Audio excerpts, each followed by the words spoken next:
வாராகி அம்மன் பூஜைக்குன்னு சொன்னதுமே கேட்டதுமே வந்துட்டீங்க. ஸோ நீங்க ஒரு முருகர் பக்தை ஆக்சுவலி. வாராகி அம்மன் எப்போதுலேருந்து உங்களுக்கு பிடிக்க ஆரம்பிச்சது?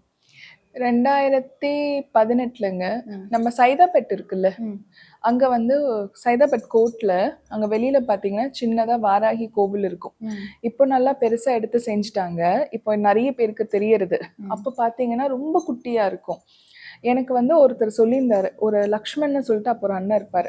அவரு வந்து சொல்லியிருந்தாரு. அப்பலாம் ரொம்ப அம் என்னன்னா, சினிமால வந்து நடிக்காத பீரியடு. ம். அதாவது சினிமால நடிச்சு திருப்பியும் வந்து ஒ தைராய்டு காரணமா சினிமால நடிக்க முடியல. இப்ப ம். ஃபினான்ஷியல் ட்ரபிள்லயும் இருக்கேன். அப்போ இருக்கும்போது அவரு சொல்லியிருந்தாரு, "சரண்யா இந்த மாதிரி கோவில் இருக்கு. ம். வாராகி அம்மன்னு ஒருத்தவங்க இருக்காங்க. அங்க போயிட்டு வரலாமா?" அப்படின்னு கேட்டாங்க. நான் சொன்னேன், "எங்கண்ணா இருக்கு?" அப்படின்னு கேட்டோனே, "சைதாப்பேட்ல ஒரு சின்ன கோவில் இருக்கு" அப்படின்னு. ம். 2 வீலர்ல தான் போறோம். நான் தாண்டி போயிட்டேன். ஏன்னா, கோவிலே கண்ணுக்கு தெரியல. ம். ம். ரொம்ப குட்டி சின்ன கோயில். கோவிலு. ஆ.